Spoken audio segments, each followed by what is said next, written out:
Well, hello and welcome to this English lesson about secrets and lies. Communication is more than just having conversations. It has some nuances. It has some different aspects to it. One of those is sometimes people don't tell you everything. Sometimes they have secrets that they don't want to tell. And sometimes people tell you things that aren't true. Sometimes people lie to you. So in this English lesson, I'm going to go over some words and phrases related to the topic of secrets and lies. This isn't a lesson where I teach you how to lie. I think most people are truthful, but I think everyone tells lies every once in a while. And that's kind of on you to decide when you do that and when you don't. But we'll start by talking a little bit about secrets, different words and phrases related to secrets, things that you don't want to tell people. And then we'll spend some time talking about lies after that. A secret.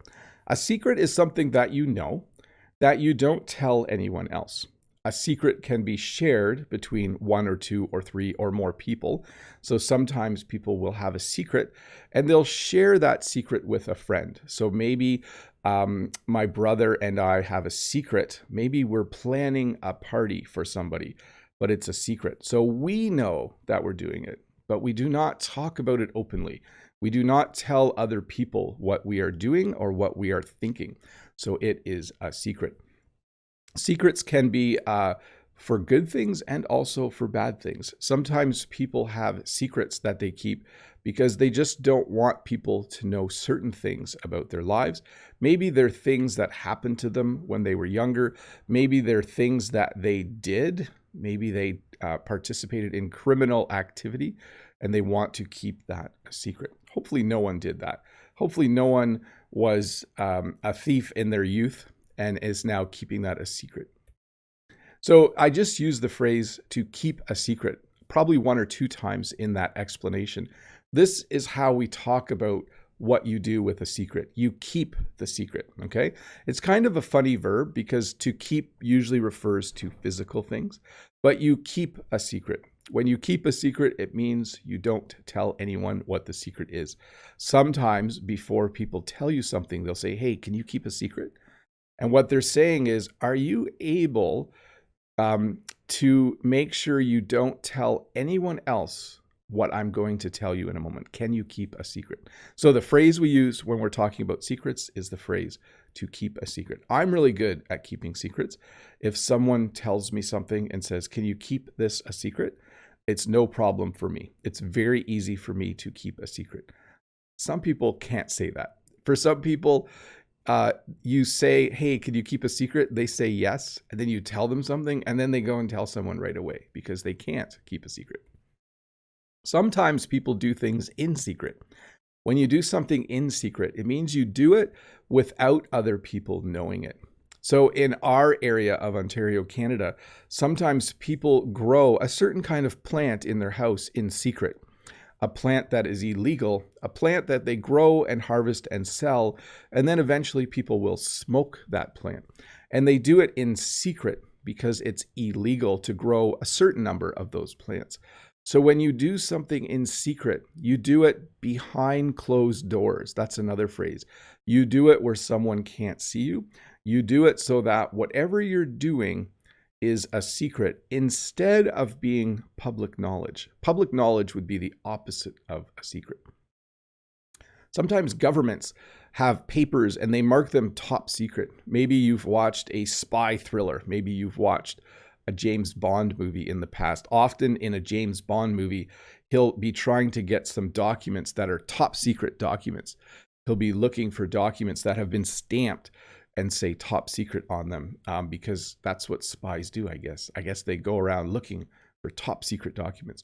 So when something is top secret, it means that it's a government document or even a project. There could be a top secret project. And it means that no one is allowed to know about it unless the government says they can. It's top secret. When I was a kid, we often had secret hideouts.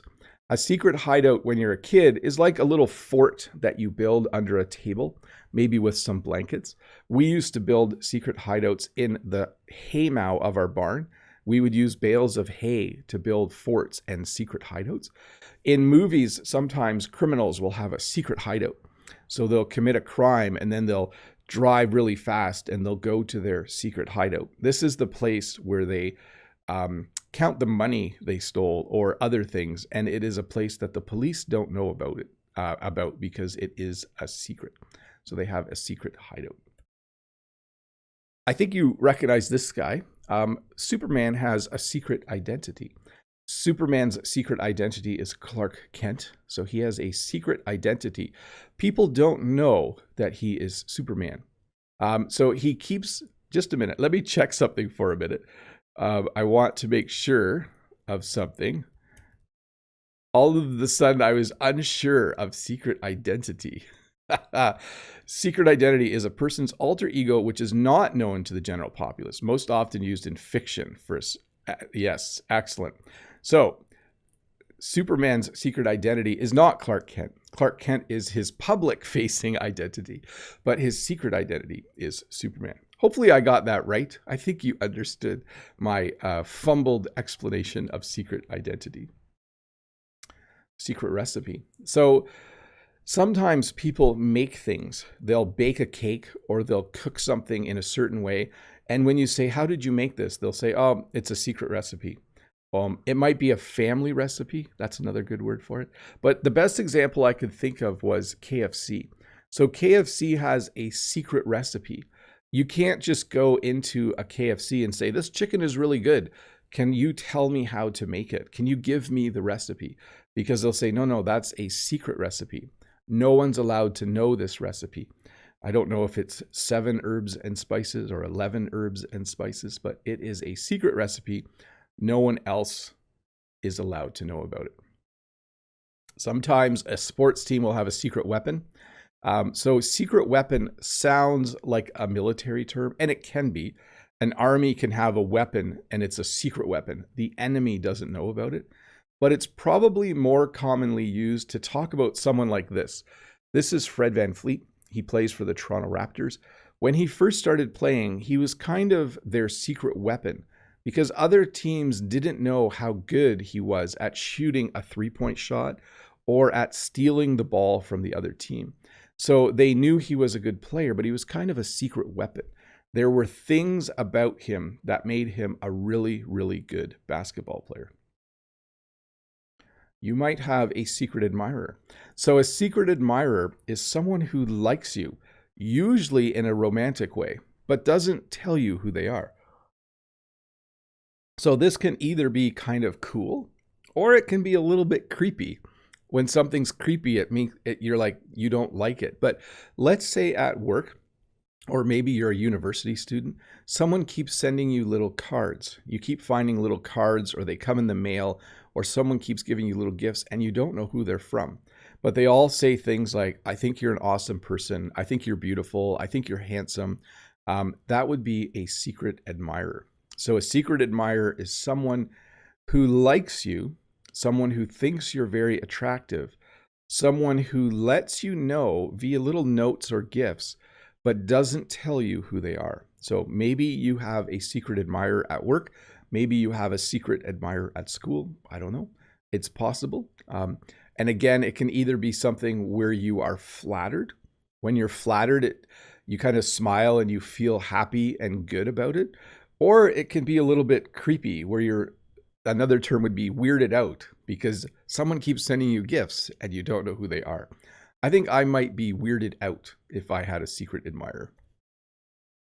Sometimes companies will have what's called a trade secret. So a trade secret is a way of doing something or a way of making something that a company doesn't want other businesses or companies to know. Okay, so a trade secret might be a car manufacturer makes the way their dashboard works in a certain way, but it's a trade secret. They don't want other companies to know how they do it. The way that Tesla makes batteries, they have a special process that they use to make car batteries. It's probably a trade secret. They don't want other companies to know how they make those batteries. Actually, I think Tesla doesn't care though. So don't quote me on that. That was just an example for an English lesson.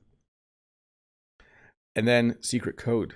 I put the answer to the secret code. I shouldn't have done that. But a secret code is when you mix the letters of the alphabet up, or you use a special chart to write something that looks like gibberish. So gibberish is just something that words that don't make sense.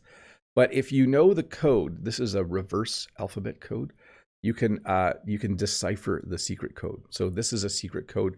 Kids sometimes use secret codes, and then spies use secret codes. I think those would be the two people that use secret codes. And then let's do one more and we'll get to some questions. Deep, dark secret. So sometimes a building might hold a deep, dark secret. Maybe years ago, there was a really horrific crime in a building and most people have forgotten about it. You could say, oh, I'm not going to buy that building because it holds a deep, dark secret.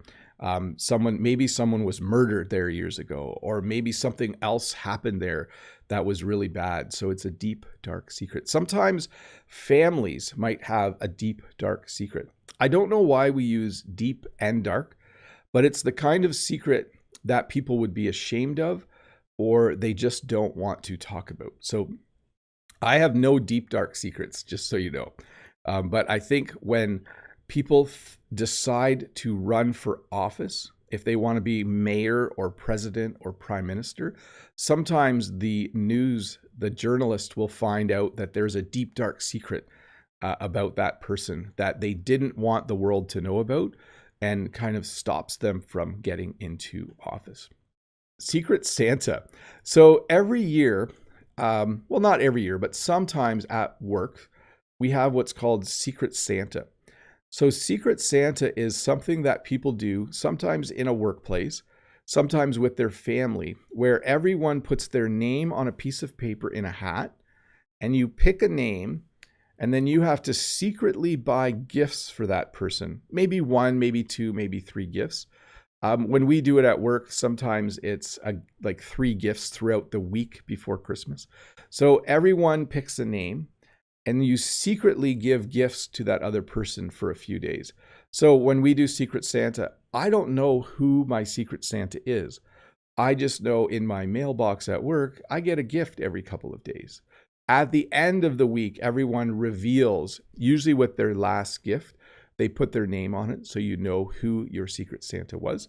It's really fun to do. We do it sometimes with family as well, where you get a gift from someone and you don't know who it is until they eventually tell you. So my house does not have any secret passages. A secret passage, we also say secret passageway. So John Fay, let's get John Fay to make sure he's not spamming. There we go. Thanks, Todd. A secret passage is like a tunnel or a hallway that only the owner of the house knows about. There are many castles in Europe that have secret passages or secret passageways. They have little places where if you move a bookcase or if you open a secret door in the wall, there's like a tunnel or a hallway you can go through. There is a secret passage. Again, my house does not have any secret passages. When I was a kid, though, I wished we had a secret passage underground from the house to the barn, because it would be really cold outside and it would be fun to be able to just walk through a little secret passage to get there, but we didn't. So here's a few phrases about secrets before we get to lies. You often will say to someone, wait, I think I only have one phrase, just this phrase. You might say to someone, your secret is safe with me. So if someone says, can you keep a secret? And you say, yes, I can keep a secret. And then the person tells you a secret. You might say, don't worry, your secret is safe with me. If you say that, it means that you will not tell anyone that person's secret. It's really nice when, if you need to tell someone a secret and they say, don't worry, your secret is safe with me. It's nice to know that. It's very reassuring. A lie. So we've talked about secrets. Let's talk about lies. A lie is something that is not true. A lie is something that can be very hurtful to people. Sometimes people will just make things up. They will just think of something that isn't true, and they will tell it to people as if it is true, okay? One example would be this. Every once in a while, someone will buy flowers, maybe, and then they'll say, I already paid you. And it's like a little confusing because you're like, no, I don't think you paid us yet. And so a lie would be something you make up, maybe for your own advantage. Sometimes people will be speeding, and then when a police officer pulls them over, they say, I wasn't speeding. And the police officer will know they're lying because they'll have their radar gun and it will have the speed on it. So a lie is anytime you say something that isn't true. You tell a lie. So you can lie or you can tell a lie. This is Pinocchio. I don't know if you know about Pinocchio, but Pinocchio was a wooden boy whose nose would grow every time he told a lie. So when you lie, it means you are saying something that isn't true. When you tell a lie, it means you're saying something that isn't true. If I said, Oscar can talk, Oscar can speak English. Oscar's my dog, by the way. You would know that I am lying. You would know that I am telling a lie because dogs don't talk. Although sometimes you can tell from the look on his face what he wants. That's not a lie. That's true. There was a movie a long time ago called Liar, Liar. So a liar is a person who lies a lot, okay? So if you say, oh, that guy's such a liar, or she is a liar, don't believe anything she says. This is the word we use to describe someone who lies a lot. People tend to either be mostly trustworthy and maybe lie a little bit, or they're just liars and they lie all the time. Sometimes people will start to think a politician is a liar, that a politician just lies. Anytime they are talking, they are lying. But a liar is a person who tells lies. You would say they are a liar. It's not a nice term. You don't want to say, that's a lie, you're a liar, because it's not a very nice term. Just one sec here. My camera did something funny. Okay, there it's back. Good. Now my mic stand is moving. But you have this word if you want to say someone is a liar. Tony Wang, thank you so much for the super chat. Hello, Bob. We love you from Taiwan. Thank you so much, Tony, for the super chat and for supporting me on this channel. You're awesome. Nice work.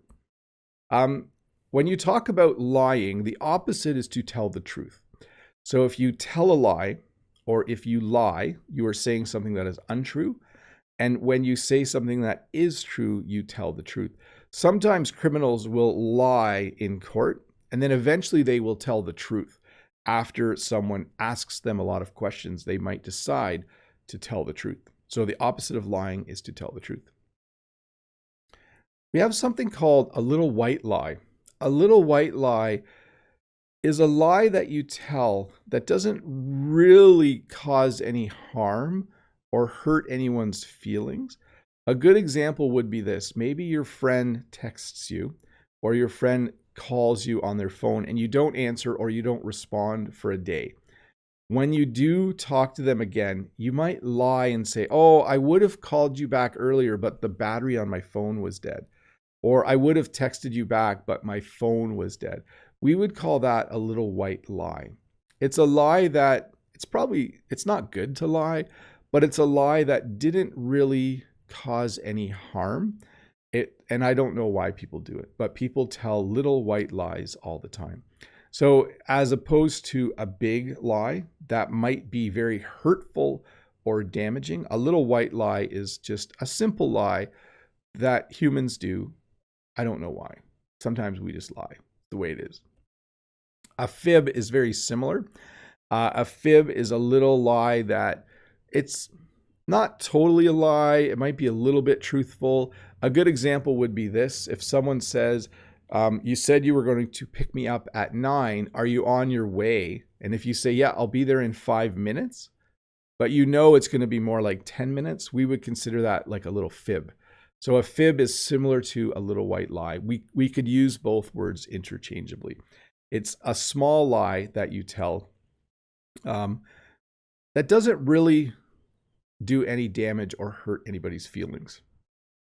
A falsehood, on the other hand, is the formal way of talking about a lie, especially if you make it to like the police or in court.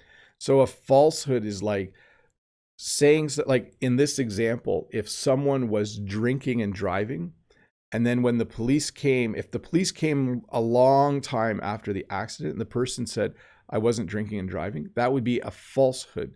So in the court of law, or when you're officially lying in an official place, we would call it a falsehood. We don't use the word falsehood very often. It's a very old word.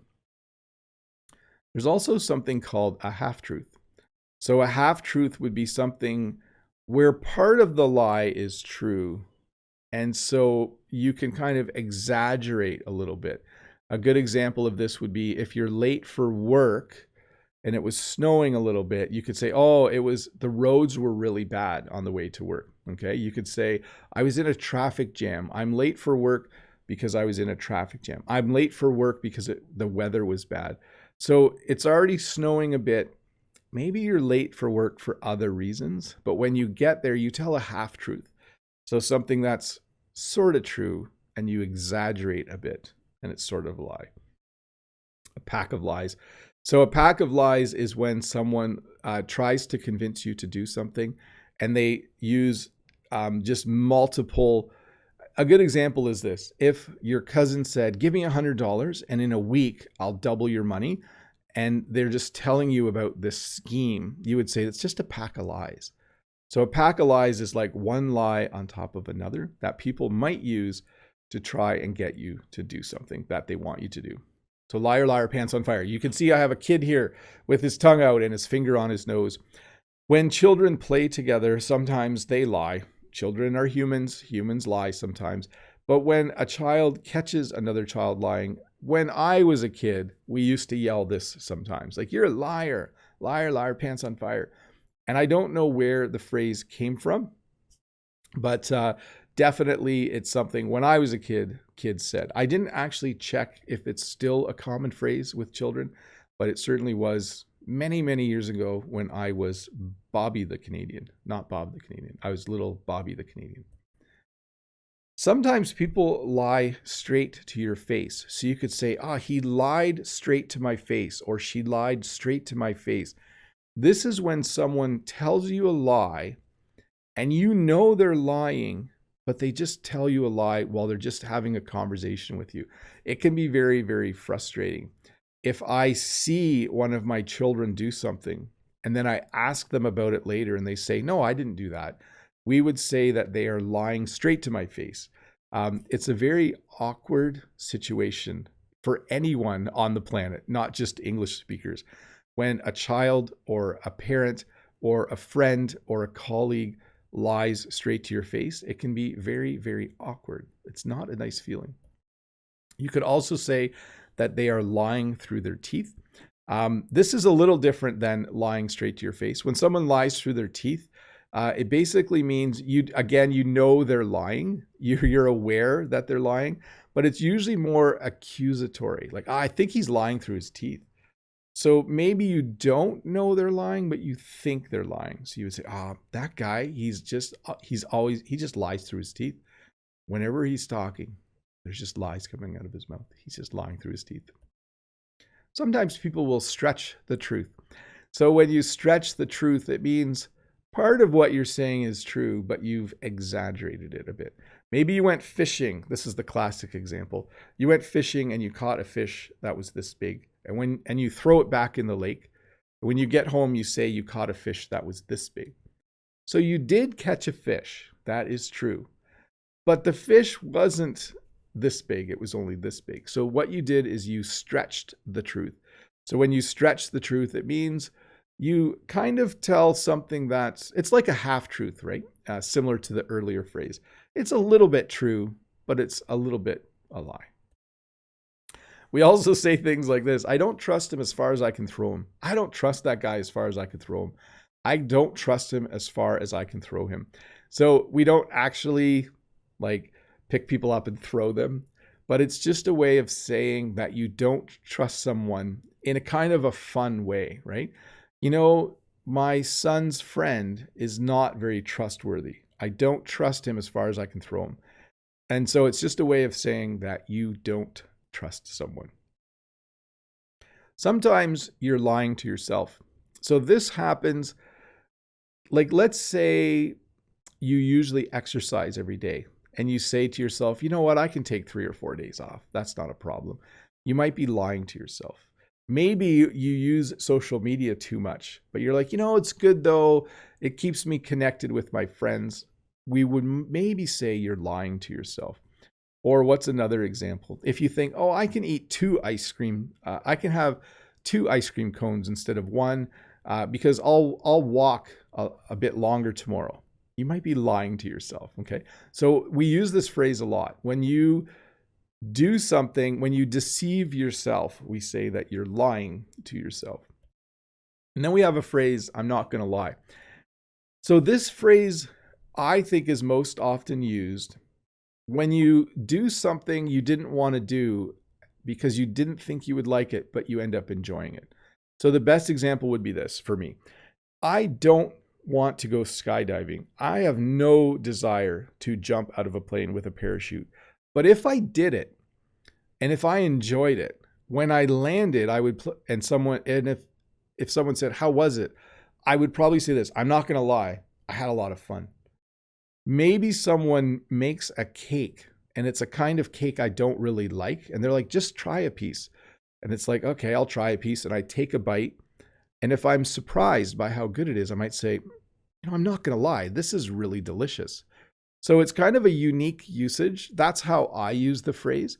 It's when you're surprised at how fun something is or how good something is because you didn't think it would be. So you would say, I'm not going to lie, this is very tasty cake. I'm not going to lie, I had a lot of fun jumping out of a plane with a parachute. I'm not going to lie, I never expected my YouTube channel to be successful. I'm not going to lie, I was shocked when people started watching my videos. So thanks, by the way, for helping me be successful at this.